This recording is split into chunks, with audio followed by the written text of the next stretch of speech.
It was a cold December day in 2017 when Mandy Stavik heard a knock on her door. It was her 81st birthday, but she didn't feel like celebrating. In fact, she hadn't felt like celebrating at all in the last 28 years. Well, at least not since her teenage daughter Mandy was found murdered in November of 1989. When 81-year-old Mary opened the door, she was greeted by a police officer.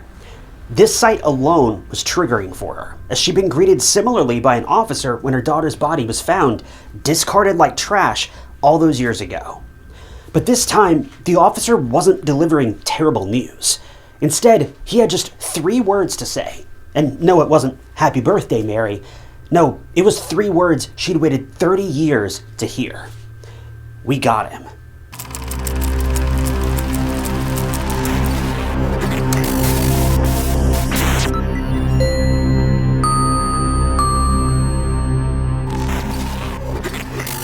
Welcome to True Crime Stories. If you're new here, I'm your host, Ty Knotts, and I post new true crime documentaries every single week. There's no overblown drama, no AI voiceovers, just classic true crime. So if that's your thing, be sure to hit that subscribe button. It's totally free and just keeps you up to date with all my future videos. Amanda Stavik, better known by her nickname of Mandy, was born in Anchorage, Alaska. Mandy was a combination of athletic and smart. She was a cheerleader at Mount Baker High School, and all of her teachers loved her. Mandy participated in track as well as baseball, too. After high school, she enrolled in Central Washington University, and she loved it there. She was the type of person who would help anyone and everyone. Mandy's mom, Mary, defined her as a go-getter. She wanted to try everything, and she wanted to be the best at everything she did. At the time of the case, Mandy, a freshman in college, was at home in Acme, Washington, a small rural community in Whatcom County, and she was there for Thanksgiving. Her family got together for the holidays every year so that they could catch up and share stories about what they'd been up to since their last Thanksgiving. A pretty typical tradition for many of us, I guess. Well, the day after, when everyone had already either left or begun loading up to head back home, Mandy decided it was time to get back to business as usual, and she hopped right back into her daily routine. It was November 24th, 1989, when 18-year-old Mandy went out for a jog in her neighborhood. Mandy loved jogging and running, and she was usually accompanied by her dog, a German Shepherd named Kyra, and this was a time that they both looked forward to almost every single day. Mandy was seen by a few people, including a man in a pickup truck, who saw her running down the road with Kyra. The road was relatively safe, and as you normally hear in a lot of these cases, crime was a rarity. It was 1989. People didn't have security cameras, and the concept of even locking their doors was foreign to them. Mandy jogged down this same path many times, but just because nothing bad had happened before doesn't mean that it won't ever happen. And sadly, this jog would be Mandy's last, because after several hours had passed by, Mandy's parents realized something. Mandy never made it home. This was extremely alarming for Mandy's family. Mandy was usually always on time, with Kyra accompanying her. It wasn't like she had plans out of the blue and took Kyra with her. Besides, she was in her running clothes. Surely she would have come back home to change into something more appropriate if she planned on meeting someone. Mandy would always tell her parents if she was going anywhere. But hours had passed by, and there was no sign of Mandy. That was when Mandy's family and loved ones began panicking. This was totally unlike her, and they needed to find her before it was too late. While Mandy's friends and family were out looking for her, they saw something off in the distance. Now, they weren't quite sure what it was at first, but as they drew nearer, they realized what they had found. A German Shepherd was prancing its way back home. It was Kyra, but she was alone. This was not a good sign. Why would Kyra come back home alone? And where was Mandy? The poor dog was dehydrated and tired, and it was clear that something bad had happened. Kyra was very edgy and very nervous looking, and so were Mandy's loved ones. That was the moment when the detectives got involved, and 18-year-old Mandy Stavik was finally reported missing. Mandy's search was huge and sensational. No one thought that something bad could happen in the quiet, quaint town of Acme, but it did, and now the whole community was shaken up. Girls and women were scared of walking the streets even in broad daylight. Parents were worried sick for their kids, and even watching them leave for school or to play with their friends down the street made them uneasy. The detectives got to work right away. Mandy was definitely not a runaway. She went out for a jog. She was in her running clothes and pink shoes. Her belongings, cash, and everything important were still at home, so she wouldn't have run away unprepared. So the police decided to search the route that Mandy normally took. It was a regular road, but it had patches of thickly wooded areas off in the distance. It was quite remote, like you wouldn't see people or cars for miles, but it was pretty normal for a small community like Acme. The search for Mandy was long, but the police, as well as the community, didn't give up. And 3 days into Mandy's disappearance, they found something. Detective Ron Peterson was leading the search team for Mandy, and when he reached Nooksack River, this is about 3 miles away from where Mandy was jogging, on November 27th of 1989, he looked at the water and saw something out of the ordinary. He was sure that he caught a glimpse of pink in the water, and he knew that it wasn't his eyes playing tricks on him. He got closer to the weird pink thing sticking out from under the water, and that was when his heart sank. He was looking at a pair of sneakers. But it wasn't just a pair of sneakers. Someone was wearing those sneakers, and said someone was submerged in the water in the middle of this river. When Detective Peterson dragged the mass out of the water, he was shocked to see a young woman's disrobed and lifeless body. He didn't need any identification to know that who he was looking at was the lifeless and cold body of 18-year-old Mandy Stavik. What everyone dreaded tragically came true. They were no longer dealing with the missing person case. This was now a homicide investigation, and they needed to find a culprit as soon as possible, but that would be easier said than done. Mandy's body was taken for a forensic examination and an autopsy, and it revealed tragic results and was a terrifying picture of what Mandy endured before she lost her life. Mandy lost her life by drowning, and unfortunately she was taken advantage of beforehand. This wasn't a murder, this was a full-blown tragedy. She had several defensive wounds on her body, as well as scratches which the investigators believe she sustained while trying to run away from her assailant, when she got caught in some thick and thorny blackberry bushes.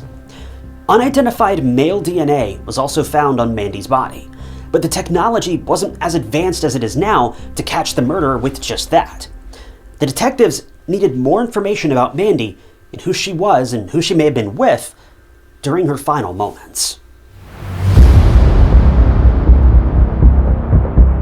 The discovery of Mandy's body was the start of a long investigation with hundreds and hundreds of tips, confusion, dead ends, and a soul-crushing 3 decades to find answers for Mandy's inexplicable murder.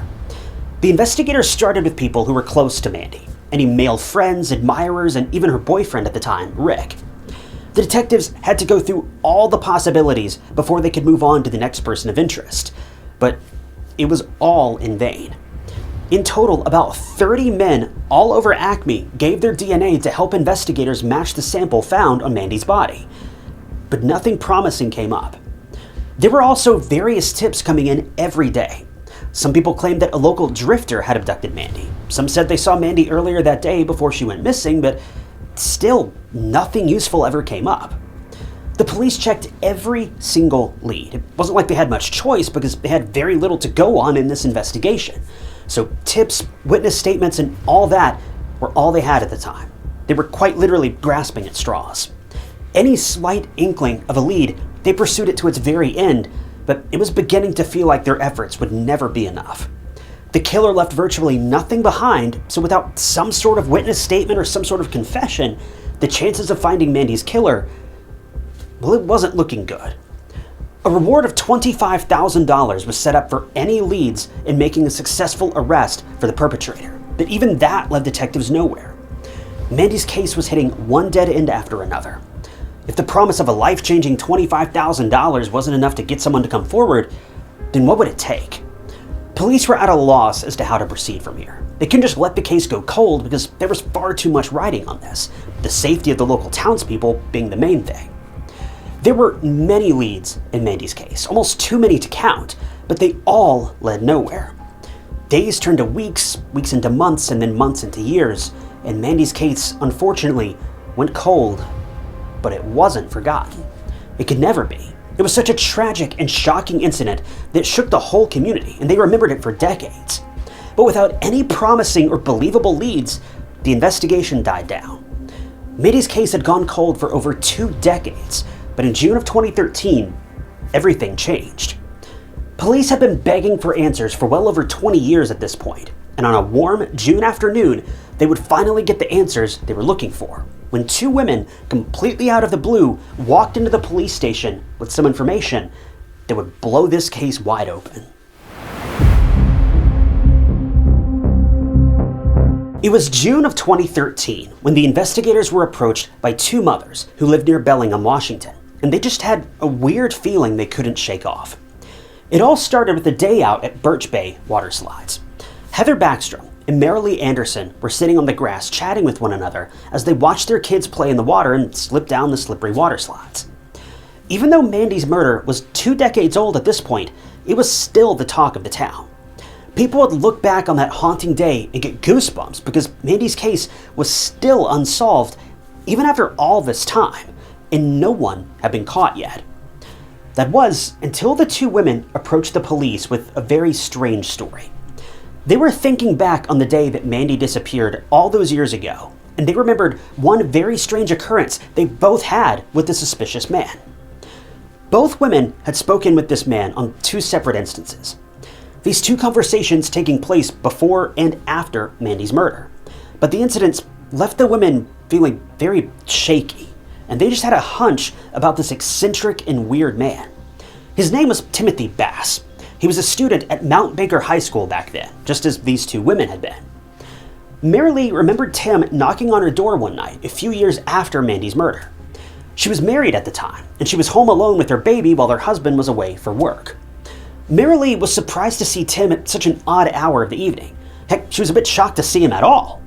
He looked disheveled, and he asked to use her phone so that he could make a call. Marilee let him in, but soon realized that that phone call was just an excuse. He just wanted inside of her home. He leisurely walked around the house from the kitchen up to the bedroom, and when he finally returned to face Marilee, she knew in her gut she was in trouble. After all these years had passed by since high school, Tim, at this moment, proclaimed his love for her and expressed his desire to be with her. I guess he must have missed the fact that Marilee was now married and with a kid, even though the home had been filled with pictures of Marilee and her husband as well as their new baby. But whatever this was, Marilee was disgusted and very uncomfortable during this exchange, and she threatened to call the cops on Tim if he didn't leave. She was in so much shock that she didn't even remember how she got Tim out of her house, but luckily she did, and Marilee was unharmed, albeit extremely scared and uncomfortable. And I mean, can you blame her? She was all alone in her house with a baby, and this creepy dude thought that now was the perfect time to express his feelings for her. This whole thing was just bizarre, and it didn't make any sense. Well, after hearing Marilee's story, Heather shared her own story. She had an interaction of her own with none other than Tim Bass. Heather's incident occurred right before Mandy's murder, when she was 15 and Tim was 21. Heather was driving home from a softball game with Tim and another young man named Dan. She remembered Tim staring intensely at her to the point where he, out of nowhere, aggressively complimented her eyes. If that wasn't enough, he then caressed Heather's bare knee with a pin, which just made this poor girl almost turn inside out. She was repulsed by this guy, but he was clearly trying to make a move. After this, she deliberately avoided Tim because, spoiler alert, he was a creep. Well, all this time later, the 2 women, years and years after Mandy's attack and murder, were hit with a feeling. Could Tim Bass be behind Mandy's murder? Was it possible? They didn't have any reason to suspect Tim would be capable of such a thing other than the fact that he was gross and happened to be in the area at the time. But something about him, they just couldn't push out of their minds. The women felt responsible to at least say something. They wanted to know whether Tim was the culprit or not, and really, it was just for their peace of mind, if anything. If Tim was somehow responsible for Mandy's murder, then they wanted to see this man face the consequences. So they reached out to investigators on Mandy's case, and when investigators heard the name Tim Bass, it was safe to say that they were floored. Tim Bass was now on the detectives' radar. Aside from being an Acme resident, Tim actually lived close to Mandy, 2 miles away to be exact. And to make things even more eerie, his house was along Mandy's usual running route, so he would have easily seen her running that day. and investigators wanted to talk to him to see if he remembered anything unusual about that day. For some reason, Tim was never on the police's radar during Mandy's investigation, at least not until now. They didn't even take his DNA at the time of mass testing, but the detectives had a good reason for not suspecting Tim. He was your typical Mr. Nice Guy. He kept to himself, and he and his family were well liked in the community. And as of present, he was married with 3 children, and he worked as a delivery driver. Well, when the police knocked on Tim's door in 2013, he answered. And when detectives asked about Mandy Stavik, he didn't even remember her. Now, this was shocking to the police because, as I said, Mandy's case was anything but forgettable. Even after all these years passed by, her case was still the talk of the town. You couldn't possibly live in Acme and not remember. It just wasn't possible. Everyone remembered that tragedy that befell the Stavik home, even after all these years had passed, so to see Tim trying his hardest to remember Mandy, it was a red flag for the police. Heck, even the people who weren't born yet when the crime took place very clearly knew the case. Tim's short-term amnesia finally subsided, and he faintly remembered her as, quote, the girl found in the river. He was very detached and emotionless and wasn't the least bit bothered about the young woman that lost her life. The investigators also asked Tim if he was ever in a relationship with Mandy at any point before her murder. Tim thought long and hard before finally answering that he wasn't. He flat out denied being in any sort of physical or romantic relationship with Mandy. And remember this bit, because it'll come back up later. Well, after this interaction, the detectives asked for his DNA, but Tim refused. He reasoned with the police, saying that he wasn't comfortable giving his DNA because he didn't want to be framed for a crime that he didn't commit. Again, this was weird to the police. Now, sure, he wasn't required to give his DNA, but if he had nothing to hide, then why would he be so defensive? Well, the detectives decided to leave Tim be for now, but they tracked his every move. If Tim wasn't going to hand over his DNA willingly, then the detectives would take it by themselves, one way or another. Now, Tim, growing up, was defined as a loner, but when he reached adolescence, he was known for being extremely angry, erratic, and emotional. He wasn't social, and after a nasty breakup with his girlfriend, which escalated to him threatening to end his own life, Tim developed an inexplicable resentment towards women. Tim eventually married a woman named Gina, and her life basically went to shreds after tying the knot. Tim showed his true colors to Gina, emotionally and mentally abusing her and making her miserable. But since Gina had nowhere to go, she put up with Tim's terrible behavior and abuse. Interestingly, Tim married Gina just a few weeks following Mandy's murder. The detectives were sure that Tim could be their guy, but to be 100% certain, they needed that DNA sample. And luckily, someone came to the police's aid. It was Tim's boss, a woman named Kim Wagner. She agreed to cooperate with the police to help retrieve Tim's DNA. So from that point on, Kim loomed over an unsuspecting Tim, and one day, 3 months later, she saw her chance. Tim was drinking a can of Coca-Cola, and he threw the can away in the trash. Tim was feeling generous that day because he also drank from a plastic cup and threw that in the trash too. Kim saw this as a golden opportunity, and she pounced on the trash like a treasure waiting to be claimed. She gave all these things to the police, they ran tests, and what do you know, Tim's DNA matched the male DNA found on Mandy from over 25 years ago. Tim didn't have any reason to have his DNA all over Mandy's body, unless he was the one who attacked and murdered her. And well, the detectives believed that too. So 50-year-old Tim Bass was ultimately arrested in December of 2017, 3 decades after Mandy was murdered. He was charged with kidnapping, assault, and murder. Mandy's mom, Mary, was given the news on her birthday, and let's just say she got the best birthday present of her life. I mean, can you imagine being in Mary's shoes, waiting for 28 years to finally see your daughter's murder in handcuffs? 20 years is a lot, even for the strongest of people. And without sugarcoating anything, Mary did lose hope at times. She was certain that Mandy's murder would make the long list of the nation's cold cases, but thankfully that didn't happen. Mandy and her family were about to get justice. But not before Tim faced trial, because you guessed it, he pleaded not guilty. The trial for Mandy's murder was held 28 years following the actual crime, which is just insane on its own. But instead of owning up to taking the 18-year-old young woman's life, Tim played the most unexpected card. And let me warn you, it'll make your blood boil. At Tim's trial, the detectives argued that Mandy was abducted by Tim, who saw her through his window, maybe even daily. It's believed that he subdued her by striking her on the head while she was jogging, and it's even believed that he attacked the poor dog Kyra too. Tim then took her 3 miles away from her jogging trail, where he then took advantage of her. The prosecution is certain that Mandy fought for her life and even managed to escape at one point, but he eventually and tragically overpowered her. And in the end, he took her life underwater and left a lifeless Mandy in the middle of the river, like she meant nothing, tossed aside like an empty Coca-Cola can.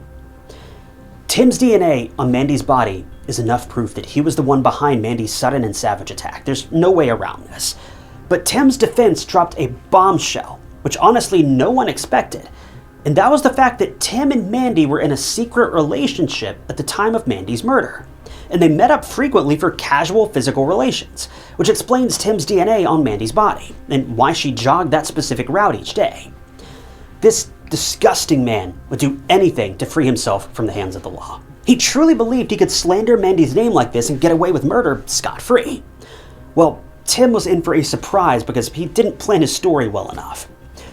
Remember when the police first talked to Tim in 2013, when he was having a hard time remembering who Mandy even was, and he swore up and down they never had a physical relationship before? Well, it was time for Tim to eat his own words because he was obviously just caught in a lie. He had a hard time remembering his apparent lover because the quote affair never happened. Tim did all of this just to save his own skin and give the grieving family even more pain. This guy was a piece of work. No evidence could corroborate Tim's wild version of events. No phone calls, no mutual friends, no being seen together, nothing. Mandy and Tim were strangers. In the end, Gina, Tim's now ex-wife, also testified, and her statement was pretty much the blow that sank Tim's ship. Gina testified that she heard Tim pleading with his mom to save him by telling the detectives that it was Tim's dad who murdered Mandy. It takes a lot for someone to throw their own father under the bus, but this guy exceeds all extremes in the worst possible way. And if that wasn't enough, Tim also tried to get his brother on his side by slandering Mandy even more. Tim's brother, Tom, also took the stand and testified that Tim told him in 2015 that he was in a physical relationship with Mandy before she was murdered. But there's more. Tim wanted Tom to tell the police that Mandy was also physically involved with Tom. Tim basically wanted to paint Mandy as a two-timer, just to slander her name and turn the whole case into some confusing mess. But in the end, on May 24th of 2019, the jury came back with a verdict. Tim Bass was found guilty on all charges.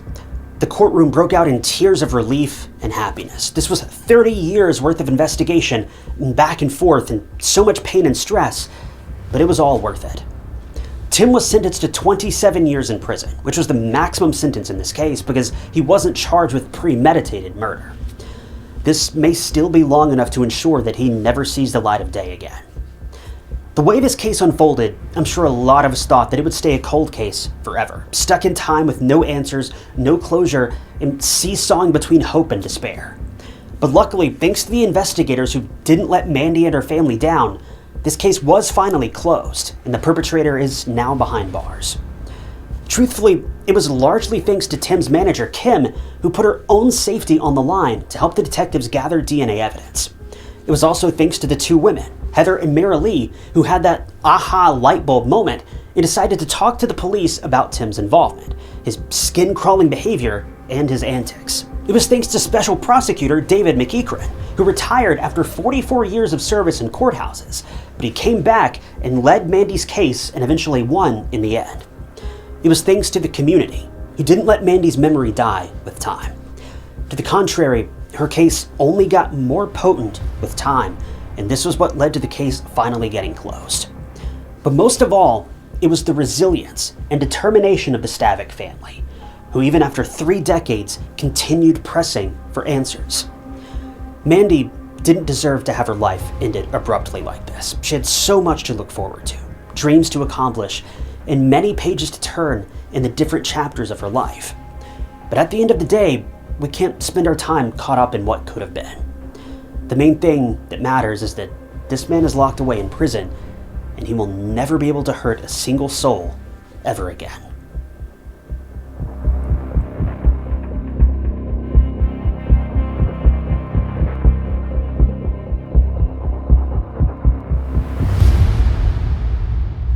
Thank you guys for tuning in to another episode of True Crime Stories. I wanted to give a special thank you to a couple channel members, including Kevin Croft and Dusty Coriel. If you also want to become a member of the channel, you'll gain access to new videos sometimes days or weeks before they're uploaded to the public. And it's a great way to support the channel and help out. And I appreciate all of you guys that have decided to do that. If you want to join, you can click that big join button below the video or find a link down in the description. And don't forget, True Crime Stories t-shirts are also now available.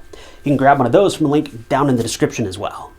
But as always, if you enjoyed this video, check out this other interesting case I covered. And don't forget to subscribe. It's totally free and just keeps you up to date with all my future videos. But my name is Ty Knotts, and I'll catch you guys in the next one.